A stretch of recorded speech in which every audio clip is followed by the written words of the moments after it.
The single most important study skill in college is time management. Failing to plan is planning to fail. So what do you do in order to manage your time? First thing is make the plan. Some people say I don't want to make a plan because I'm just going to have to change it later. Well, you can do that. That's not a reason to not make a plan. So what do you use to make this plan? Well, it's called a planner, and you can get it from PHSC. You can use this planner to record all the important things during the semester. So this is a monthly planner where you can record all of your projects and papers. You get that syllabus at the beginning of the class, and you can write down when everything is due. You can also write down, times that you're going to be at work, times that that you have social obligations that you have to go to. So this is going to show you a picture of the busiest times during the semester. And you can see where you'll have time that you may be able to use for other things. So in addition to having your monthly calendar, you're also going to break it down even further into week by week. And again, the PHSC planner that we have here is going to do that for you. So you're going to be able to plan how busy each week is going to be, when you're going to actually do your lessons on the computer, you're rewriting your notes, you're going to work, going to school, all those other social activities, sports, things that you have to be there for, and then you'll be able to see again how busy the week is, where those empty times are. And finally, you're going to break it down even further into a daily schedule. So you're going to take it from your monthly calendar to your weekly list down to a daily schedule. And some of you may already do this with a to-do list. If you don't already do this, I want you to try it for a week. Write down everything that you need to get done during the day. And you can even include things like how long it takes you to get ready in the morning, driving time, and of course, your classes, your work, all the important stuff. So this is going to show you where you have some blocks of time during the day where you have stuff that you do not absolutely need to do. You can use that 15 minutes or half an hour or maybe a couple of hours to get ahead on some of your projects, to work on your passions that you feel like you never have time for anymore. And so this is a good way to be a better time manager, is to have a daily schedule. So here's some study tips. You're going to treat school as if it's a full-time job. If you already have a full-time job, well, now you have 2 full-time jobs. And if you do have a full-time job and you find that you're not having enough time to study, you may need to cut back on some of your classes. You want to identify the best time of day for studying. For me, it's in the morning. By the time I get home at night, I know I'm not going to be able to focus. Other people are, night owls, so they want to study at night. You have to know for yourself when that best time is going to be and try to use it. The suggestion is study the difficult subjects first. Why would that be? Well, you're going to be more focused when you first start than after you've already been studying for a couple of hours. You don't want to then get to your math or whatever the hardest subject is for you. Another suggestion is to always study in the same place. Studies have found that when you use the same place over and over again for studying, and of course you want to find a nice quiet place, somewhere where you're not going to have distractions. When you use that same place over and over again, your mind focuses faster, so you actually get more out of your study time.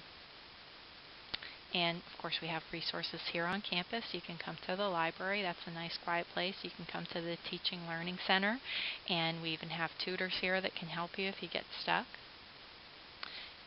And also, one way to avoid distractions, first of all, you want to tell people that you're studying and you don't want to be interrupted. Second, you want to turn off your smartphone. And finally, one thing that I do is, I always have random thoughts when I'm trying to study, something that I know that I need to get done later. So you might want to just have a piece of paper out next to you and make a list of those things as they come to you. Hopefully it won't happen every 5 minutes or 5 seconds, but you have that list next to you, and that way if that comes up, you don't really have to think about it. You just put it down, put it aside, and you can deal with it after you're done studying. Final thing is to use your waiting time. So what do I mean by that? There's always going to be times either in between classes, maybe you have a doctor's appointment that you need to go to, maybe you are, I don't want to say sitting at a stoplight, but sometimes you can actually record yourself, saying your notes out loud and play that in the car. But any kind of waiting time that you can think of, that's going to be unused time that you can add additional study time into. So just for 1 week, keep track of how you're actually using your time. All the details of how you use your time during the day. If you've never done this before, you can find forms online to use or just create your own. And at the end of the week, you tally up how much time you've spent on each activity.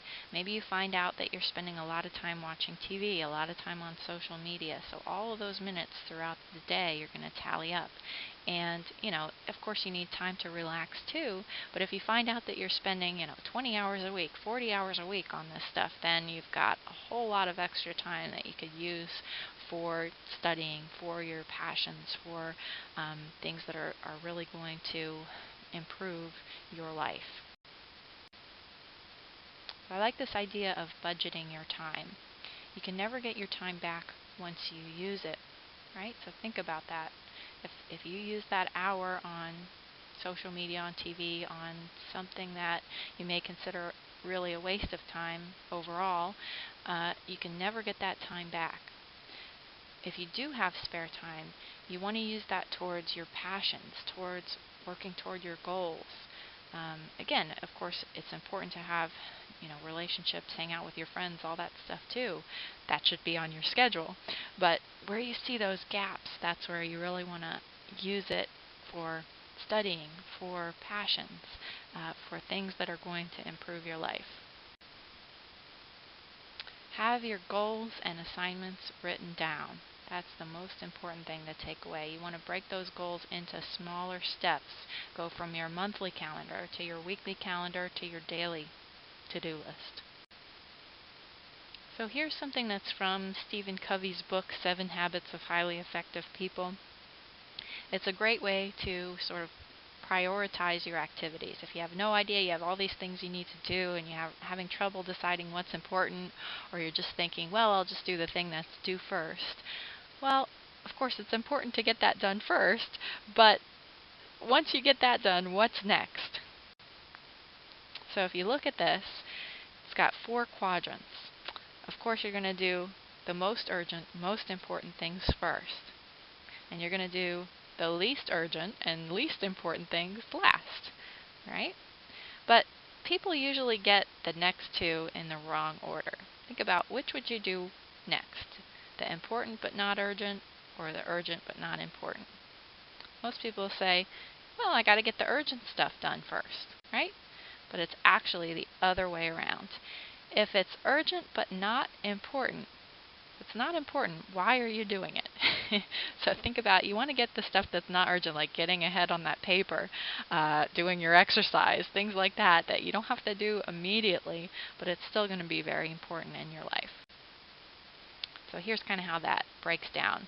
And again, you can print this out online, create your own, and maybe put your own activities into this. So very urgent, something that's due tomorrow, a crisis that comes up and you have to deal with it immediately.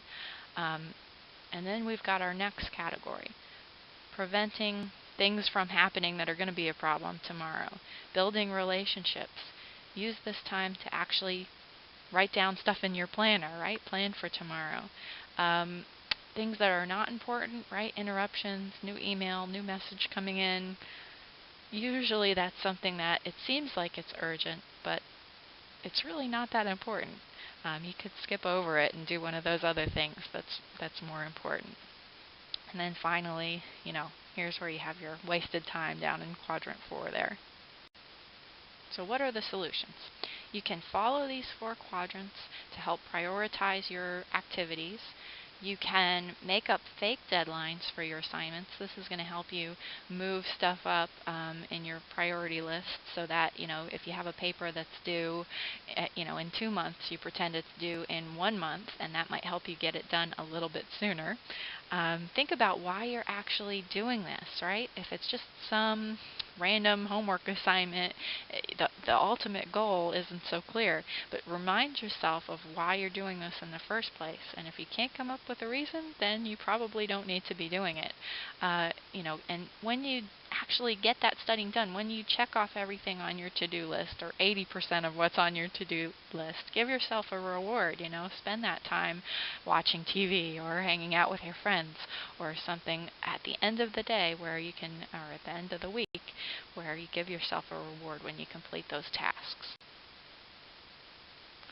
So another thing that's important, we talked about already, writing your random thoughts down while you're trying to work on something, but also if somebody is trying to get you away from your studying, away from things that you've already planned, and it's not something that's urgent and important, right? You have to learn how to say no, and this can be something really difficult for some people. You have to really, be able to sit down with the close people around you, family and friends, and say, there are going to be some times when I'm not available because I have to get this done for school. And hopefully, if they care about you, they will understand that and realize that, say to them, go ahead and try to find somebody else to help you with this, and if you can't, then come back to me and we'll talk about it some more. But right now, I really need to work on this. And finally, of course, turn off your smartphone when you're studying.